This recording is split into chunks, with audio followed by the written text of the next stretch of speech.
All right, so the U.S. Immigration and Customs Enforcement Agency has been on an absolute rampage this week.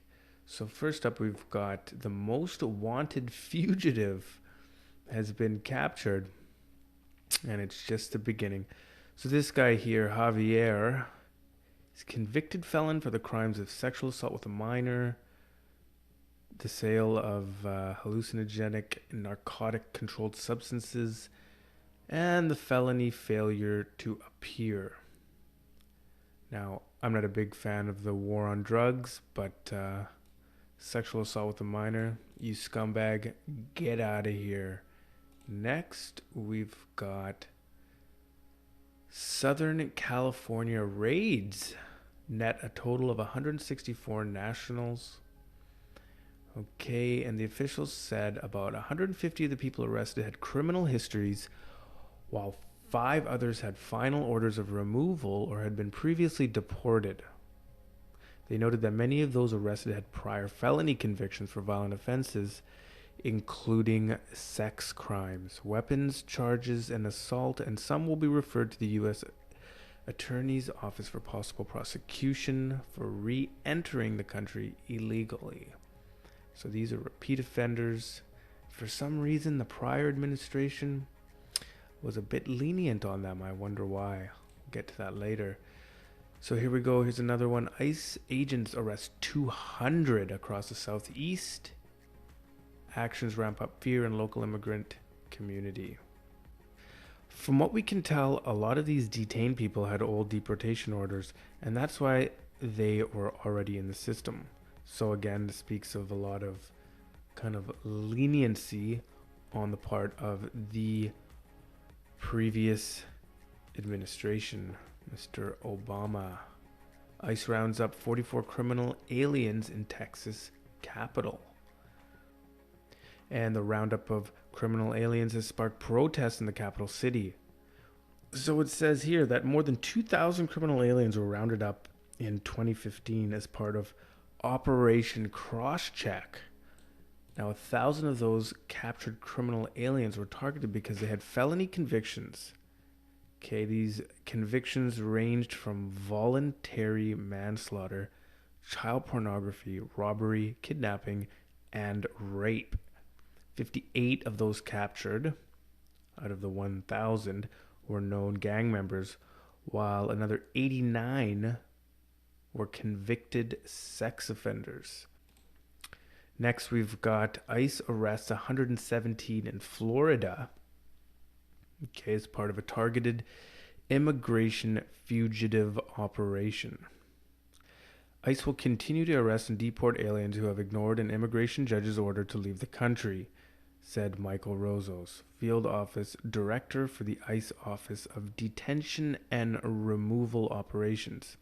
So again, this suggests a lot of leniency from the previous administration.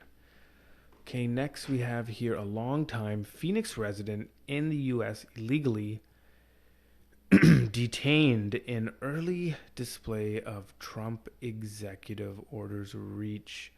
So this lady here, what's her name? Guadalupe Garcia de Reos, 36. Had lived in the country since she was 14. She was arrested in 2008 during a workplace raid ordered by then Maricopa County Sheriff Joe Arpaio.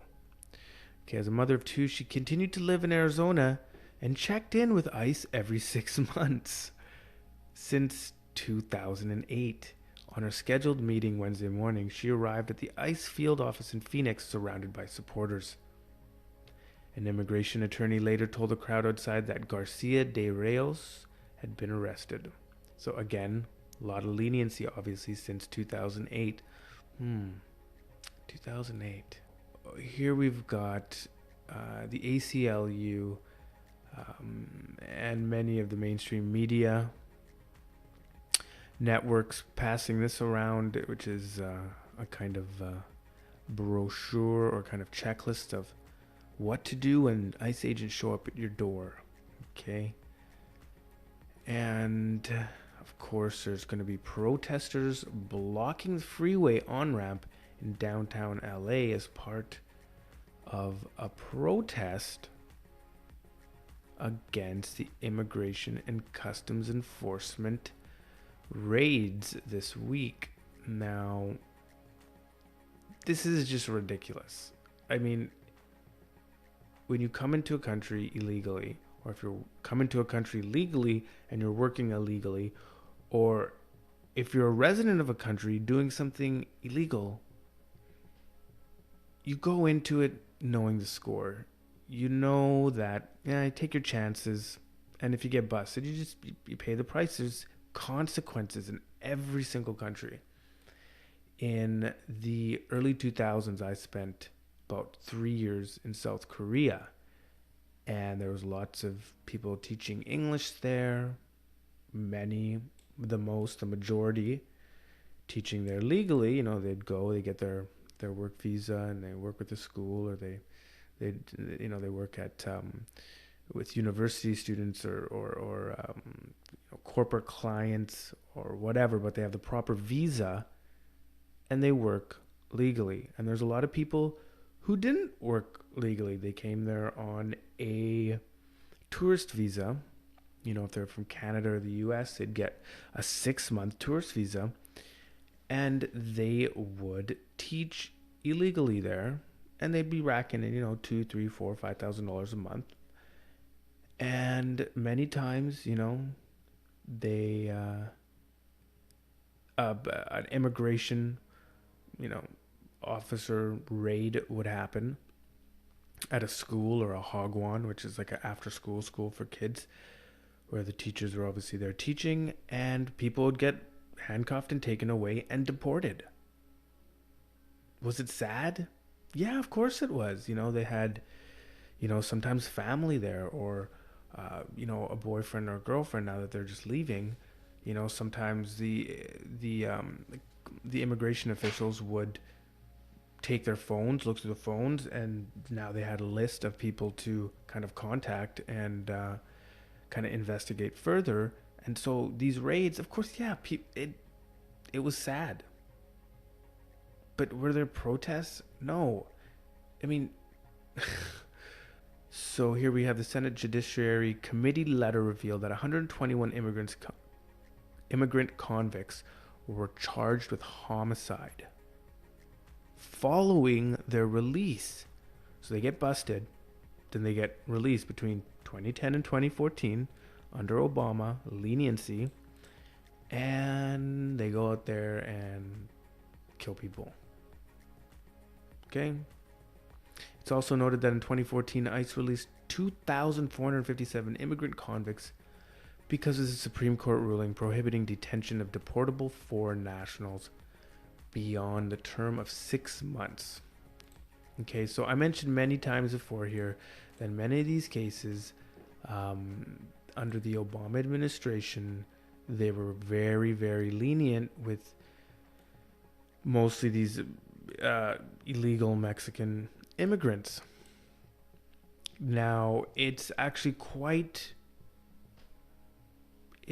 obvious why they're lenient with them, because they are pretty much importing a voting population, right? They're importing a voting group.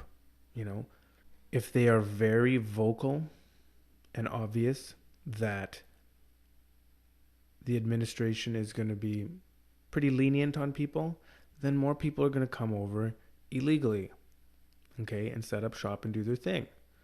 Because, they've got lots of cousins that did it, and the story is that even if you get busted, you just have to go every 6 months to the ICE office and just, sign a couple papers and you're back, living the dream. Okay? And it's basically a trade. They're saying, come in here and vote for the Democrats, and they're just importing a voting base. That's all they're doing. Okay? And they're importing people. They don't care about the welfare of Mexicans. They don't care about the fact that, a very large percentage of Mexican women and girls attempting to cross the border illegally often get raped and all kinds of bad things happen. They don't you think Obama and the Democrats give a fuck about what happens to Mexicans? All they care about is importing more and more of a voting base. That's all it is.